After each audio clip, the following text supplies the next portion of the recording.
I released a flock of birds at a massive tech convention.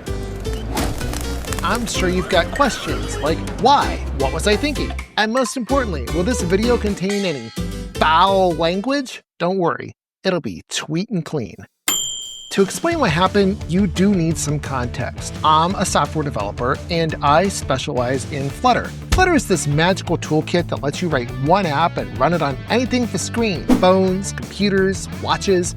I even have a friend using it on a smart toaster. My previous projects like FlipPuck, Backdrop Box, and the Decisionator all ran on Flutter. And because of that, I got invited to speak at Fluttercon Europe, which was awesome. One of those moments that you'll never forget, which is good because I forgot to take literally any photos or videos. I flew across the world and came back with nothing more than a blurry picture of my thumb. Okay, I did get one photo. Here you go. It's me trying to look deep and reflective at the Berlin Wall. Unfortunately, I just look constipated. They also had this super cool idea where you'd bring your favorite piece of clothing and they would just screen print the Fluttercon logo on it right then and there. So I handed them a fancy new jacket that I got at the airport because I forgot to bring my own jacket, and they handed it back to me with the logo for DroidCon, Fluttercon's sister convention.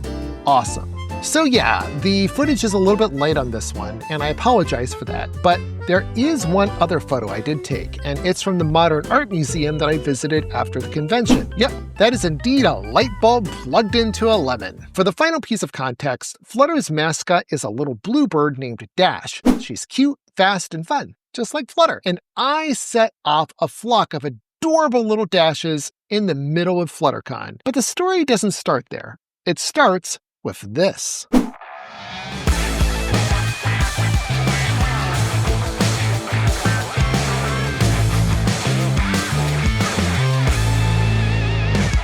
This is the big blue button. I call it that because it's big, it's blue, and it's a button. So you smash it and it lights up, which is already fun, but then the Flutter app I wrote for it kicks in.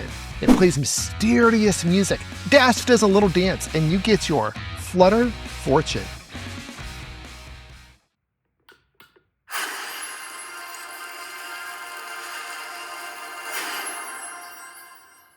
The secret sauce is an Arduino, a transistor, and the magic of serial communication. Basically, when the button's pressed, the Arduino yells, "Activate!" and the Flutter app runs the fortune reveal sequence. When it's done, the app yells, "Deactivate!" and the light turns off. Wash, rinse, and repeat as many times as you want. Now, this was a lot of nerdy fun, but let's be honest. A third of my talk was me explaining the schematic like it was the missing manual to an IKEA desk. Fluttercon has posted the talk online, so check it out if you want to see me in full professor mode. And yes, the fortunes were written by Gemini. Here's the full list. Pause if you want to read them. They're actually pretty entertaining if you're a Flutter dev.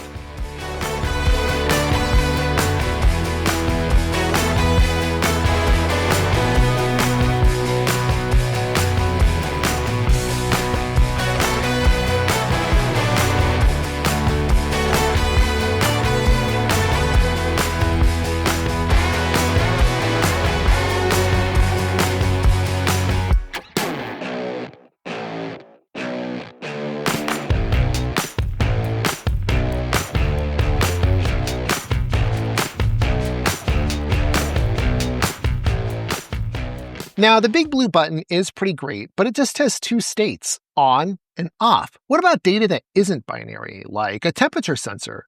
Well, that's where the second demo, the Twisty Dial, comes in.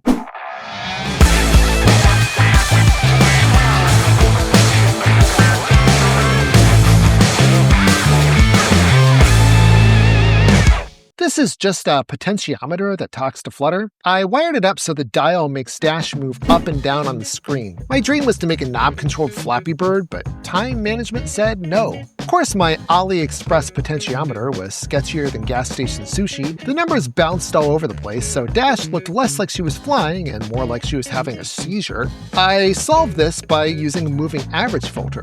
That sounds fancy, but it just means I use the average of the last 10 readings from the potentiometer. Once I added this, Dash moves smoothly. Sometimes engineering is just math duct tape. But now it's time to get to the star of the show. Let's talk about Flockinator.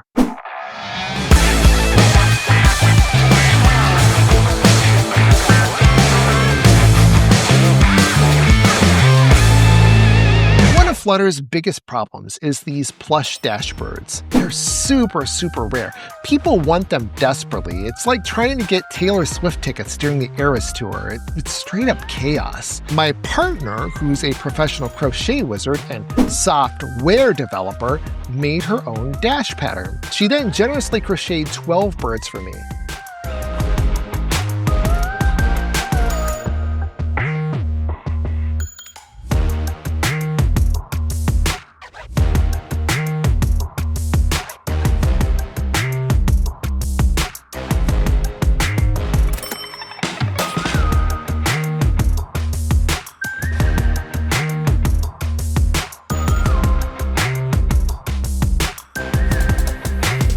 She even added secret pockets in their butts. Don't make it weird. You're making it weird. It's not weird. You're making it weird. Each dash got a Bluetooth beacon suppository. Get it? Beacon? Because birds have... Okay, never mind. First, when I opened them, I discovered that every beacon broadcasted the same ID, and I couldn't tell them apart. I spent 2 weeks soldering, frying chips, and hunting down datasheets, only to discover you can reprogram them with a free iPhone app. With that done, I built the Flockinator app. It uses the strength of the Bluetooth radio signal to give you like hot or cold hints as to how close you are to a dash. If you're super close, it says, she's right under your beak. If you're nearby, it says, the chirping is getting louder. And if you're barely within range, it says, you hear a distant flutter. And lastly, if you were straight up not within range of a beacon, it said, the skies are clear. Now each bird had a tag on it with a QR code, and once it was scanned, that beacon was deactivated and the bird was yours. Otherwise, you would have had people following you around sniffing for birds, which honestly would have been hilarious. About an hour before my talk, I snuck around the venue like a ninja and hid all 12 birds. And I hid these really, really well. I honestly thought no one would find them. In reality, they were all claimed 10 minutes after my presentation. It was pure chaos. People loved it. I've had a lot of questions about what if I want to make my own crocheted dash, and my partner has generously agreed to let me open source it, and the pattern is on my GitHub. Here's the kicker though. I didn't even want to do this. This was all my partner's idea. I rage-coded Flockinator. I really thought no one would care.